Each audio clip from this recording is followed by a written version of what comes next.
ना तुमने बहुत सही बोला कि हम दूसरों को बदलने की कोशिश करने लगते हैं और खुद इस चीज़ की रिस्पॉन्सिबिलिटी नहीं लेना चाहते कि हम भी अपने अंदर कुछ बदलाव बहुत डिफ़िकल्ट होता है अपनी गलतियों को और अपने चीज़ों को एक्सेप्ट करना और उसके ऊपर काम करना, वो बहुत बहुत डिफ़िकल्ट है। लेकिन एक बार अगर हम उसकी तरफ रुख करते हैं कि देखते हैं कि हाँ ये चीज़ें हैं जो मैं बदल के, या ऐसे सडनली तो नहीं आता, बट हम हाँ छोटी छोटी चीज़ों में ही शुरुआत कर सकते हैं और उसको कंटिन्यू कर सकते हैं। और जब हमें रिज़ल्ट छोटे छोटे से मिलने लगते हैं तो हमें कॉन्फिडेंस भी आता है कि हाँ ये हो सकता है, या इस तरह की चीज़ें अगर मैं करूँ तो बदलाव आ सकता है। मुझे क्या लगता है ना कि हमारे समाज में क्या चीज़ चेंज हुई, क्योंकि जब हम छोटे थे तो हमको सिखाया जाता था कि नहीं तुमको सबका रिस्पेक्ट करना है, और बहुत सारी चीज़ें हम लोगों ने अपने ग्रैंड पेरेंट्स से भी सीखी थी। अब तो ऐसा हो गया कि फैमिलीज न्यूक्लियर होने लगी हैं, सिर्फ हस्बैंड वाइफ और एक बच्चा, और उसमें भी बच्चा इतना पैम्पर्ड होता है, उसको माँ बाप कोई छोटी छोटी चैलेंजेस भी फेस करना नहीं सिखा रहे। मुझे इस बात को लेकर हमेशा शिकायत रहती है कि बच्चों को ना घर में चैलेंजेस फेस करना सिखाया जाता है, ना स्कूल ही उनको सिखाता है। तो अगर कोई कुछ बोल दिया, किसी ने कुछ ऐसा कर दिया, तो मतलब उनके लिए बहुत बड़ा स्ट्रेस और डिप्रेशन का कारण बन जाता है। तो जो रिलेशनशिप्स आज टूट रहे हैं, तो मुझे ऐसा लगता है कहीं ना कहीं इसमें पेरेंटिंग की भी थोड़ी गलती हो सकती है कि वो बच्चों को हर सिचुएशन को फेस करने के लिए नहीं मजबूत बनाते हैं। और दूसरा ये भी हो सकता है कि उनको सबके साथ रहना, अडेप्ट करना, अपने आप को एक वातावरण में, एक अगर कुछ चेंज हुआ है लाइफ में तो उसके लिए खुद को प्रिपेयर करना, वहाँ पे मुझे लगता है कहीं ना कहीं थोड़ी सी कमी रह जाती है। आपकी बात बिल्कुल सही है। और मैं जो फील कर रही हूँ इतने टाइम से, जो हमारे टाइम में पेरेंट्स बहुत स्ट्रिक्ट हुआ करते थे, तो जैसे अगर मैं आप पेरेंट हो या कोई हमारी जनरेशन के कोई भी लोग, तो वो बहुत ही उन्होंने देखा है ये चीज़ कि हमारे पेरेंट्स हमारे लिए काफ़ी स्ट्रिक्ट थे। तो वो जो बीच की जो ये जनरेशन है, उनको लगता है कि नहीं, हम हमारे ऊपर जो भी स्ट्रिक्टनेस हुई या जो भी था, भले ही हमारे पेरेंट्स बहुत केयर करते थे, but somewhere we feel that there was something that hold us back. तो वो चीज़ हम अपने बच्चों के साथ नहीं करना चाहते, तो हम उनको जैसा भी है, बहुत सॉफ्ट पेरेंटिंग का चलन जो बीच में चालू हुआ, तो उसकी वजह से बहुत ही मुझे लगता है पैम्पर्ड हो गए बच्चे। तो जो एक बैलेंस होना चाहिए वो होना चाहिए, स्ट्रिक्टनेस भी हो और सॉफ्टनेस भी हो, तो उसके बीच होना चाहिए, ना कि बहुत बच्चा कोई चैलेंज ही ना ले पाए। अगर सडनली उसके ऊपर कोई डिफ़िकल्टी आ जाए या कुछ भी ऐसा उसके स्कूल में या कॉलेज में, या जब वो बड़ा हो तो उसकी लाइफ में कोई चैलेंज आए, तो उसके लिए उसको ट्रेन करना, तो वो तो खुद ही अपने आप को ट्रेन करते हैं, बट हाँ आपको देख के, आपके सपोर्ट को देखते हुए वो लोग आगे बढ़ते हैं। तो उनकी लाइफ में थोड़ा सा ये डिसिप्लिन और थोड़ा सा सबके साथ एडजस्ट करके चलना, जैसे कि अगर हम क्लासरूम में रहते तो हमने सबको एक्सेप्ट कर लिया, वो 50-60 बच्चों में से हर बच्चा अपने तरीके से रहता है, लेकिन वही चीज़ जब वो आगे बढ़ के फैमिली में आते हैं, है ना, चाहे जॉइंट फैमिली में आए, चाहे वो अकेले भी हो, हस्बैंड वाइफ हो, कपल हो अकेले, तो जब वही चीज़ जब वो फैमिली पे आती है, तो वहाँ पे वो अपना मतलब उनका ईगो आगे आ जाता है कि नहीं, मैं नहीं चेंज हो सकती, या मैं नहीं चेंज हो सकता, नहीं तुमको ही चेंज करना पड़ेगा।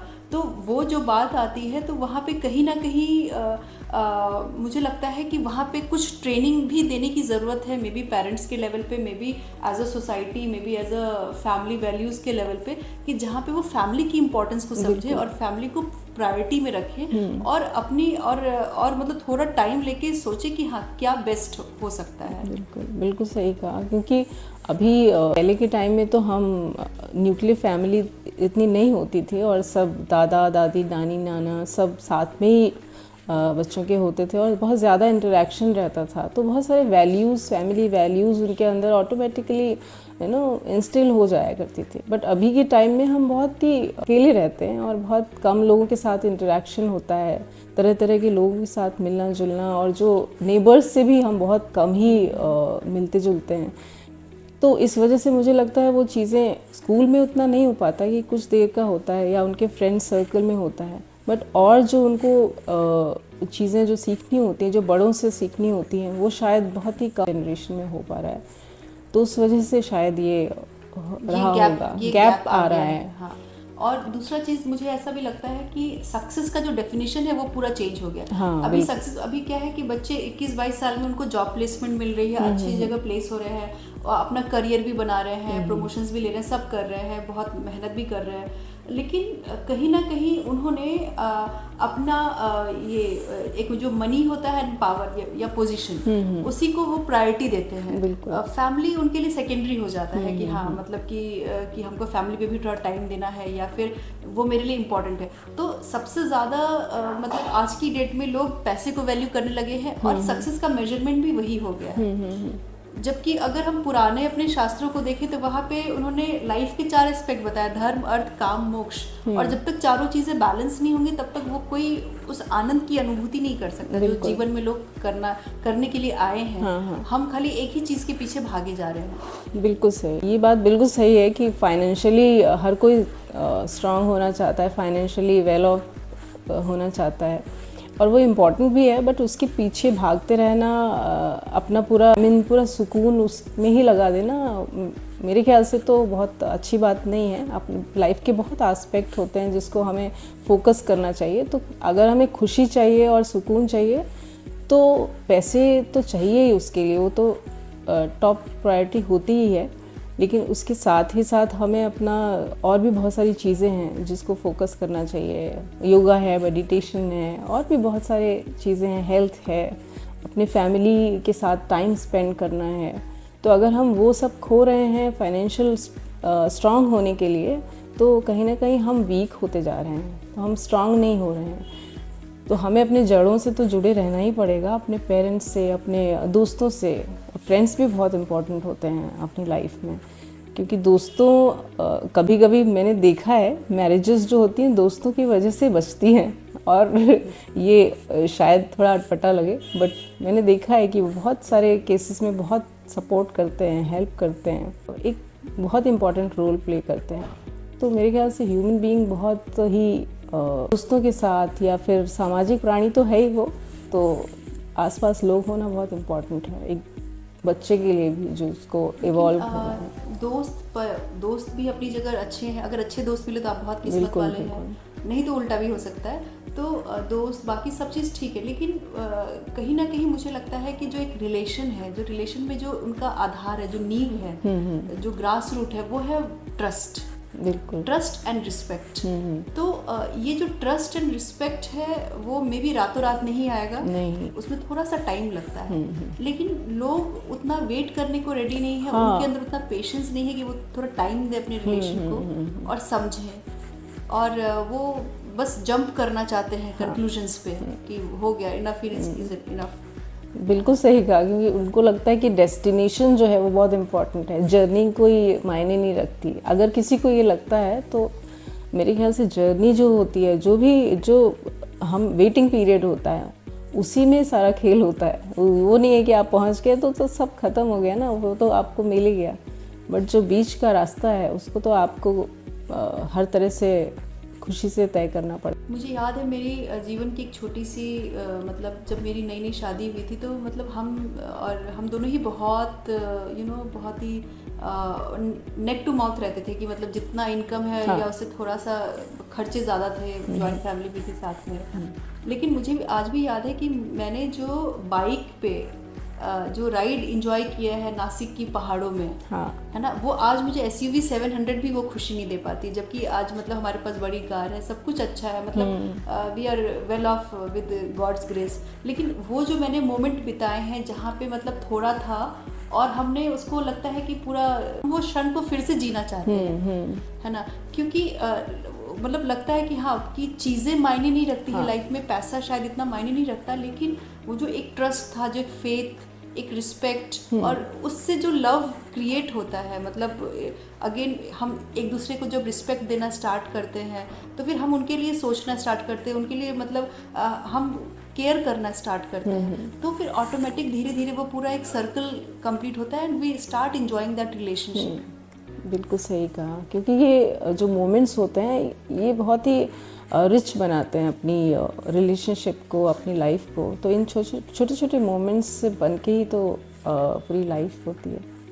इन्हें बहुत चेरिश करना चाहिए और ऐसे छोटे छोटे मोमेंट्स निकालते रहना चाहिए कि हाँ चलो आज हम ये करते हैं, कुछ नया करते हैं, कुछ कहीं चले जाते हैं, कहीं नेचर में चले जाते हैं, घूम के आते हैं और चीज़ें इंपॉर्टेंट है। तो साथ में लोगों का टाइम स्पेंड करना, थोड़ा फ्री होके घूमना, या जो उनका पैशन है उनके साथ, या जैसे कि किसी के हस्बैंड को ये पसंद है या उनकी वाइफ को कुछ और पसंद है, तो दूसरों के पसंद की चीज़ें करना, है ना, हाँ। एक रिश्तों में एक नयापन लाता है, एक खुशी लाता है, और जहाँ पे दोनों को अपना अपना स्पेस मिलता है।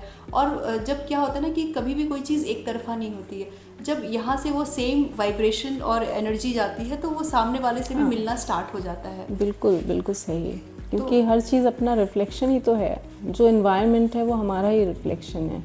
तो हम जितना ज़्यादा अपने अंदर का जो भी रेडिएट करेंगे, अगर हम खुश हैं तो खुशी जो है वो रेडिएट होती है। तो आप जो भी रेडिएट करेंगे वो वापस तो आपके पास ही आना है ना।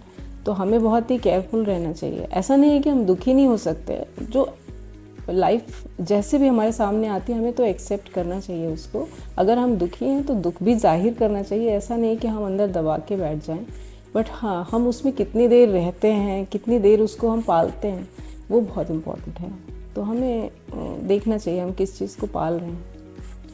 और मुझे लगता है कि सबसे इम्पोर्टेंट है ट्रांसपेरेंसी होना, बिल्कुल, है ना, क्योंकि लोग अपनी दिल की बात बता नहीं पाते हैं, अपने अंदर ही रख लेते हैं। जैसा कि आपने बोला अभी, बहुत खूबसूरती से बोला कि हमको अपने दुख को अपने अंदर दबा के नहीं रखना चाहिए, उसको एक्सप्रेस करना चाहिए। क्योंकि कभी कभी सामने वाला आदमी फॉर ग्रांटेड ले लेता है कि अरे ये तो हमेशा खुशी दिखती है या खुशी दिखता है। बहुत लोग ऐसे भी हैं जिनको बचपन से ये बताया ही नहीं गया कि खुद को एक्सप्रेस करें, कैसे करें, स्पेशली लड़कों को। बहुत सारे लड़के, मैंने देखा है कि ना तो वो रोना चाहते हैं, ना ही वो अपने दुख को बताना चाहते हैं। अगर उनकी इनकम रिसोर्सेज बहुत लिमिटेड हैं, बट उनकी वाइफ को से बहुत एक्सपेंसिव चीज़ें पसंद है या कुछ ऐसी पसंद है, तो वो किसी भी कॉस्ट पे वो सब करने की कोशिश करते हैं। वहाँ पे उनको शेयरिंग, मुझे लगता है कि कहीं ना कहीं उनको अपने एक्सप्रेशंस को शेयर करना चाहिए, अपनी तकलीफों की। हाँ, मेरे रिसोर्सेज लिमिटेड हैं तो हम वेट करते हैं, तो वहाँ पे थोड़ा एक्सेस हो जाता है कि हमको खुश करने के लिए they want to go to any extreme. हाँ, नहीं, वो हम दोनों को, आई मीन हस्बैंड वाइफ दोनों को एक दूसरे का बहुत ही ख्याल रखना चाहिए इस चीज़ को लेकर कि कहीं वो आउट ऑफ द वे जाके अपने आप को आई मीन सेक्रीफाइस करके कोई चीज़ कभी नहीं करनी चाहिए। हम दोनों में ही एक बातचीत, एक शेयरिंग ऐसा होना चाहिए कि सब खुल के अपनी बात कर सकें, वाइफ भी और हस्बैंड भी, जिससे हमें पता रहे कि हाँ कहीं ऐसा तो नहीं है कहीं हमारी वजह से दूसरा कोई दुखी हो रहा है या फिर उसको समस्या हो रही है या वो तकलीफ़ में है। तो बहुत ही जो हस्बैंड वाइफ का रिलेशनशिप है वो बहुत ही लाइट होना चाहिए। ऐसा नहीं है कि पति पत्नी है तो बहुत ही कोई ऐसा बोझ लेके हमें नहीं चलना है। एक दूसरे को बहुत ही कंफर्टेबल स्टेट में रखना अच्छा रहता है। तो क्या सबसे इम्पोर्टेंट पॉइंट्स है जो जो आप बताना चाहेंगे कि अच्छे रिलेशनशिप में होनी चाहिए, कि उनको अपने अंदर क्या इम्बाइब करना चाहिए, सबसे जो ज़रूरी है उनके रिलेशन को जिंदा रखने के लिए, या फिर उसको उसमें उसका आगे लेके जाने के लिए? जहाँ तक मैंने एक्सपीरियंस किया है, जो मेरा एक्सपीरियंस है, तो मैं यही कहूँगी कि जब आप किसी से शादी करते हैं या किसी रिलेशनशिप में आते हैं तो पहला चीज़ तो यही है कि आप उस चीज़ की रिस्पॉन्सिबिलिटी आपको लेनी चाहिए कि अच्छा ठीक है, मैंने इसको रिलेशनशिप में आई हूँ, मैंने चूज़ किया है तो मुझे संभालना है, तो अब मैं उसके साथ आगे बढ़ूँगी। तो तब ये होता है कि तब आप तुरंत जज करना शुरू नहीं कर देते किसी भी चीज़ को। तो आप ठहरते हो कि ठीक है, मैंने रिस्पॉन्सिबिलिटी, अब मैं देखूंगी, अब मैं ऑब्जर्व करूंगी कि क्या हो रहा है, ठीक है, अच्छा है, बुरा है, जो भी है, मैं टाइम दूंगी किसी भी चीज़ को, किसी भी रिलेशनशिप को, और एक्सेप्ट करूंगी।